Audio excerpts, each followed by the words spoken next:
Hello friends, welcome back to study online. और आज हम फिर से एक बार आपके सामने लेके आ गए हैं सिंधु घाटी सभ्यता से जुड़े हुए नेक्स्ट हमारे 10 क्वेश्चन, यानी कि 10 क्वेश्चन हम पहले डिस्कस कर चुके हैं। तो ये होने वाला है पार्ट 2 सिंधु घाटी सभ्यता के बारे में। हम कवर करने वाले हैं यहाँ पे 10 क्वेश्चन। टॉप 10 की सीरीज हमारी चल रही है। तो पहले जो 10 क्वेश्चन थे, आई होप कि उनमें से आपको कुछ फ़ायदा हुआ होगा। अगर आप उसको चैप्टर को अच्छे से पढ़ते हैं और फिर यहाँ पे प्रैक्टिस करते हैं तो आपको जो है अपने लेवल का पता चलता है। तो यहाँ पे आप इसी तरीके से प्रैक्टिस कर सकते हैं और ऑब्जेक्टिव ज़रूर बनाइएगा ताकि आपको जो है वो अपनी प्रोग्रेस जो है वो पता चलती रहे। जब भी आप किसी चैप्टर को पढ़ते हैं उससे जुड़े हुए ऑब्जेक्टिव जब आप बनाते हैं तो आपको आपके जो है प्रैक्टिस का पता चल जाता है। तो चलिए बिना देरी के हम शुरू करते हैं आज की अपनी टॉप 10 सीरीज जो है सिंधु घाटी सभ्यता के पार्ट 2 की। तो यहाँ पे हमारे पास में हमने 10 क्वेश्चन पहले डिस्कस कर लिए। तो हमारी यहाँ से जो क्वेश्चन बनते हैं वो बनते हैं 11 नंबर क्वेश्चन से। तो 11 नंबर क्वेश्चन हमारे सामने है कि भारत में सिंधु सभ्यता का सबसे बड़ा स्थल कौन सा है। देखिए, अब यहाँ पे आपसे ये नहीं पूछा गया है कि सिंधु सभ्यता का सबसे बड़ा स्थल कौन सा है। यहाँ पे आपसे पूछा गया है कि भारत में सिंधु सभ्यता का सबसे बड़ा जो स्थल है वो कौन सा है। तो यहाँ पे हम बात कर लेते हैं बनवाली और राखीगढ़ी, लोथल और आलमगीरपुर। देखिए यहाँ पे जो है 4 ऑप्शन है, हम चारों के बारे में डिस्कस करेंगे और आप इसके साथ साथ अपने क्लास नोट्स भी बनाते चले जाइए ताकि आपको जो है इनके अलावा भी कुछ जो है एडिशनल इन्फॉर्मेशन आपको मिलती रहे। तो सबसे पहले हम ऑप्शन देख लेते हैं अपना राइट की हमारा राइट ऑप्शन क्या होगा। तो हमारा राइट ऑप्शन होगा राखीगढ़ी और ये कहाँ पे है, ये है हरियाणा में। तो ये भारत में सिंधु सभ्यता का सबसे बड़ा स्थल है, कहाँ पे है, राखीगढ़ी, जो कि हरियाणा में है। बनवाली जो है ये भी हरियाणा में है और यहाँ पे मिट्टी के हल का साक्ष्य मिला है। जो बनवाली है यहाँ पे ये भी हरियाणा में है और यहाँ पे मिट्टी के हल का साक्ष्य मिला है, यानी कि मिट्टी के हल का एक खिलौना मिला है। तो यहाँ से भी क्वेश्चन कई बार पूछा जाता है कि मिट्टी के हल के साक्ष्य जो है वो कहाँ से मिले हैं, तो ये बनवाली से मिले हैं। लोथल जो है ये है गुजरात में, जो कि एकमात्र बंदरगाह जो था सिंधु घाटी सभ्यता का कहाँ पे था, लोथल में। और ये बहुत ही बार एग्जाम में आपसे पूछा गया है कि सिंधु घाटी सभ्यता में लोथल जो था वो क्या था। तो ये एक व्यापारिक केंद्र था और बंदरगाह था। नेक्स्ट क्वेश्चन की बात कर लेते हैं। सिंधु घाटी सभ्यता में जुते हुए खेत का साक्ष्य कहाँ से मिला है। ये क्वेश्चन अगर आपने टेस्ट सीरीज दी है कहीं पे या कोई प्रैक्टिस टेस्ट किए हैं किसी और बुक से भी किए होंगे तो वहाँ पे, या फिर कभी एग्ज़ाम दिए हैं तो वहाँ पे भी आपने ये देखा होगा कि ये क्वेश्चन बहुत बार पूछा गया है। सिंधु घाटी सभ्यता में जुते हुए खेत का साक्ष्य कहाँ से मिला है। तो हमारे पास में है बालाथल, संघौल, कालीबंगा या उपरोक्त सभी। तो यहाँ पे हमारे पास सबसे पहले हम देख लेते हैं हमारा जो राइट आंसर होगा वो होगा कालीबंगा। और ये बहुत ही इंपॉर्टेंट जगह है, इसके बारे में और भी क्वेश्चन बनते हैं। उससे पहले हम ये देख लेते हैं कि जो हमारे अलग ऑप्शन जो हमारे पास में दिए हुए हैं उनका क्या रोल है। बालाथल कहाँ पे है, ये राजस्थान में है। कालीबंगा कहाँ पे है, ये भी राजस्थान में है। संघौल कहाँ पे है, ये यूपी में है। तो बालाथल जो है इसमें राइट आंसर नहीं है, ना ही संघौल है, ये है कालीबंगा। तो कालीबंगा में एक तो सबसे पहले जुते हुए खेत का साक्ष्य मिला है, उसके अलावा काली चूड़ियाँ, अगर आपसे पूछा जाता है कि कहाँ पे मिली है तो ये कालीबंगा में मिली है। और इसके अलावा अगर देखें तो अग्निकुंड के साक्ष्य भी कहाँ देखने को मिलते हैं, ये भी जो है वो कालीबंगा में। ये सब जो है आप नोट करते चलिएगा क्योंकि इनके लिए अलग अलग से क्वेश्चन बनाना जो है फिर जो है आपकी टेस्ट सीरीज बहुत लंबी हो जाती है और आप जो है जगहों के बीच में ही जो है वो बहुत सारे कन्फ्यूजन हो जाता है आपको कि इसमें क्या था, इसमें क्या था। तो आप एक जो है पॉइंट लिखिए कि कालीबंगा में हमें क्या क्या मिला है, काली चूड़ियाँ मिली हैं, जुते हुए खेत का साक्ष्य मिला है, अग्निकुंड मिला है। ठीक है। और अगर पूछा जाता है कि कालीबंगा की जो खोज थी वो किसने की थी, तो ये लिखी थी बीबी लाल एवं थापर ने।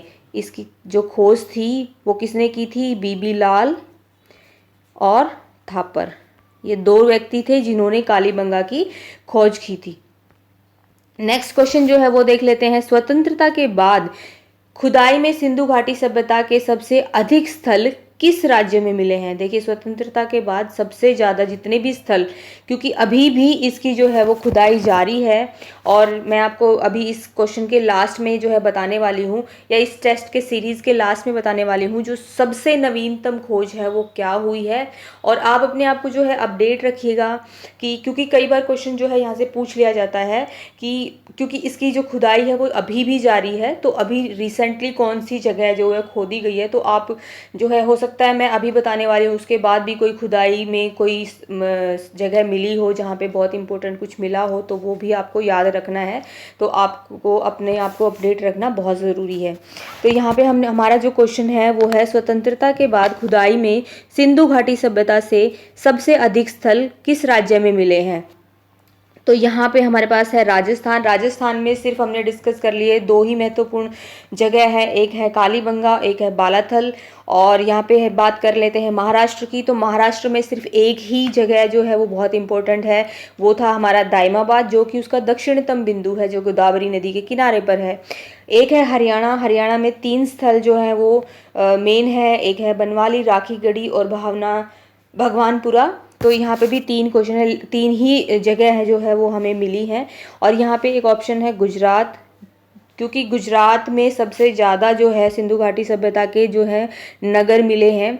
तो गुजरात बहुत ही इम्पोर्टेंट है, और इससे बनने वाले क्वेश्चन भी बहुत ज़्यादा इम्पोर्टेंट है। तो स्वतंत्रता के बाद सबसे ज़्यादा अधिक स्थल जो है वो किसी राज्य में अगर खोजे गए हैं तो वो है गुजरात।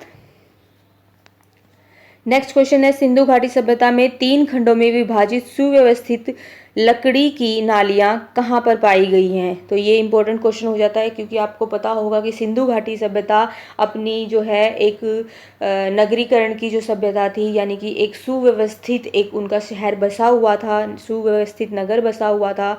उसमें सारी जो चीज़ें थी, घर हो गया, नालियाँ हो गई, सड़कें हो गई, सब एक सुव्यवस्थित ढंग से थी। तो यहाँ से क्वेश्चन बनता है, और ये क्वेश्चन जो है एग्ज़ाम में पूछा गया है, एसएससी एग्ज़ाम में पूछा गया है कि कौन सी जगह पे जो है लकड़ी की सुव्यवस्थित नालियाँ जो है सिंधु घाटी में मिली हैं। तो यहाँ पे हमारे पास जो है वो ऑप्शन हो जाएगा धोलावीरा, और ये क्या कहाँ पे है? ये गुजरात में है। तो मैंने अभी आपसे डिस्कस किया इससे ऊपर वाले क्वेश्चन में कि गुजरात जो है वो बहुत ही इम्पोर्टेंट जो है टॉपिक बन जाता है जब आप सिंधु घाटी सभ्यता पढ़ते हैं, क्योंकि उसमें बहुत सारे साक्ष्य मिले हैं और सबसे ज़्यादा स्थल मिले हैं। तो क्वेश्चन भी जो है वो सबसे ज़्यादा उसी से बनते हैं। तो यहाँ पे गुजरात में धोलावीरा है, जहाँ पे सुव्यवस्थित लकड़ी की नालियाँ मिली हैं, जो कि 3 खंडों में विभाजित होती थी। इस तरीके से 3 खंडों में ये नालियाँ जो थी वो विभाजित होती थी। तो ये ऑप्शन हो जाएगा धोलावीरा। नेक्स्ट क्वेश्चन जो हमारा, सिंधु घाटी सभ्यता में बंदरगाह कहाँ पे था? ये हमने पहले डिस्कस कर लिया है, और ये भी जो है वही स्थल है जहाँ अभी हम डिस्कस कर रहे थे, कहाँ पे? लोथल में। और ये भी कहाँ पे है? गुजरात में। क्योंकि ये एक समुद्री किनारे के स्थल के साथ था, तो बंदरगाह वहीं पे था, और ये व्यापारिक केंद्र था। अगर आपसे क्वेश्चन ये भी पूछा जाता है कि गुजरात का एकमात्र व्यापारिक केंद्र कौन सा था, तो उसका ऑप्शन भी क्या हो जाएगा? लोथल हो जाएगा। और इसके अलावा लोथल से हमें क्या क्या मिला है वो हम डिस्कस कर लेते हैं। लोथल जो बहुत इंपॉर्टेंट जगह है, एक तो हो गया कि बंदरगाह था, दूसरा है व्यापारिक केंद्र, और तीसरा है चावल के साक्ष्य। चावल के साक्ष्य भी यहाँ से मिले हैं, लेकिन हमें सबसे जो इम्पोर्टेंट जो है वो याद रखना है क्या, कि ये बंदरगाह था। यहाँ पे सिंधु घाटी सभ्यता में चावल के साक्ष्य कहाँ से प्राप्त हुए हैं? देखिए, यहाँ पे क्वेश्चन जो है बदल गया है किस तरीके से, कि चावल के साक्ष्य में जो है हम लोथल को ऑप्शन नहीं करेंगे, क्योंकि वो बाद में जो है ऐड किया गया है उसमें। लेकिन जो पहले अगर साक्ष्य की बात की हो रही है, यहाँ पे जब आपसे सीधा सीधा ये पूछा जाता है कि सिंधु घाटी में चावल के साक्ष्य कहाँ मिले हैं, तो वहाँ पे हमारा ऑप्शन जो हो जाता है वो हो जाता है रंगपुर, और ये भी कहाँ पे है? गुजरात में। अभी मैंने आपको बताया कि गुजरात ही एक ऐसा राज्य जहाँ सबसे ज़्यादा जो है वो साक्ष्य मिले हैं, सबसे ज़्यादा जो है वो स्थान मिले हैं। तो गुजरात के बारे में आपको बहुत अच्छे से पढ़ाई करनी है जब भी आप सिंधु घाटी सभ्यता के बारे में पढ़ाई करते हैं। नेक्स्ट क्वेश्चन है, सिंधु घाटी सभ्यता में मिट्टी के हल का साक्ष्य कहाँ मिला है। ये हम पहले डिस्कस कर चुके हैं, तो आप इसका कमेंट करके बताइए कि कहाँ पे मिले हैं। मैंने आपको अभी अभी बताया था कि मिट्टी के हल का साक्ष्य कहाँ पे मिला है। तो यहाँ पे हम बात कर लेते हैं बनवाली, राखीगढ़ी और कालीबंगा या आलमगीरपुर। देखिए आलमगीरपुर कहाँ पे है, ये यूपी में है। कालीबंगा कहाँ पे है, ये राजस्थान में है। राखीगढ़ी कहाँ है, हरियाणा में है। और बनवाली कहाँ है, ये भी हरियाणा में है। तो हमने डिस्कस किया था कि बनवाली, सॉरी, यहाँ पे हमने डिस्कस किया था कि मिट्टी के हल का साक्ष्य यानी कि एक ऐसा खिलौना मिला है जो मिट्टी की हल्के आकार में बना हुआ है। तो वहाँ वो कहाँ से बना है, बनवाली से मिला है। और ये कहाँ पे है, ये है हरियाणा में। तो ये आपको जरूर याद रखना है। राखीगढ़ी सबसे बड़ा भारतीय क्षेत्र है सिंधु घाटी सभ्यता का, और बनवाली जो है वहाँ पे मिट्टी के हल के साक्ष्य मिले हैं। और ये दोनों ही कहाँ पे हैं, ये दोनों ही है हरियाणा में। नेक्स्ट क्वेश्चन है, सिंधु घाटी के लोगों का मुख्य व्यवसाय क्या था। देखिए अभी हमने डिस्कस किया था कि सिंधु घाटी सभ्यता में एक बंदरगाह पाया गया है, और वहाँ का व्यापारिक केंद्र जो था वो क्या था, लोथल था। तो यहाँ पे हम जब हम इसकी बात करते हैं तो हमारे पास ये क्वेश्चन जो है आपसे पूछा गया है, और ये जो है एसएससी में पूछा गया क्वेश्चन है। तो यहाँ पे हमारा जो ऑप्शन जो हो जाएगा वो हो जाएगा व्यापार, कि सिंधु घाटी सभ्यता के जो लोग थे मुख्यतः क्या करते थे, वो व्यापारिक थे। सिंधु घाटी सभ्यता में लोग प्रयोग में लाई जाने वाली ईंटों का अनुपात क्या था। ये बहुत इंपॉर्टेंट क्वेश्चन है, ये यूपीएससी में पूछा गया क्वेश्चन है कि सिंधु घाटी सभ्यता में प्रयोग में लाई जाने वाली ईंटों का अनुपात क्या था। तो यहाँ पे हमारे पास ऑप्शन है 1:2:3 या 2:3:4 या 4:2:1। तो हमारा जो राइट आंसर जो हो जाएगा वो हो जाएगा 4:2:1। तो ये ईंटों का अनुपात था। जितनी भी ईंटें वहाँ पे यूज़ की जाती थी घर बनाने के लिए या दुर्ग बनाने के लिए या नगर बनाने के लिए, तो उनका जो अनुपात था वो था 4:2:1। इस अनुपात में जो है वो ईंटों का प्रयोग किया जाता था। लास्ट क्वेश्चन है हमारी सीरीज़ का कि सिंधु घाटी सभ्यता में प्रमुख विशेषता क्या है। ये क्वेश्चन जो है ये रिपीटेडली बहुत बार आपसे पूछा गया है कि सिंधु घाटी सभ्यता की जो है मुख्य विशेषता क्या रही है। तो ये किस प्रकार की सभ्यता थी, इसका कहने का मतलब ये है, नगरीय सभ्यता थी, ग्रामीण सभ्यता थी, शहरी सभ्यता थी या उच्च सभ्यता थी। तो ये जो है मुख्यतः नगरीय सभ्यता थी, नगरीय सभ्यता थी। आपको जो है वर्ड्स में कंफ्यूज नहीं होना है। तो यहाँ पे इसकी जो विशेषता ये थी कि एक नगरीय सभ्यता थी। तो ये थी हमारी टॉप 10 सीरीज़ में हमारे सिंधु घाटी सभ्यता से रिलेटेड सेकंड पार्ट। इसका थर्ड पार्ट आपको जल्दी ही मिलने वाला है। तो आपने इस वाले पार्ट में टॉप 10 में से कितने क्वेश्चन सही किए हैं आप कमेंट करके ज़रूर बताइएगा। और इसी से रिलेटेड अगर कोई और इन्फॉर्मेशन आप चाहते हैं, कोई डिटेल्ड वीडियो चाहते हैं, तो वो भी हम आपके साथ शेयर करेंगे। तो आप ज़रूर इस चैनल पर बने रहें और वीडियो को लाइक करें, अपने फ्रेंड्स के साथ शेयर करें और चैनल को सब्सक्राइब करें। Okay, stay healthy, best of luck.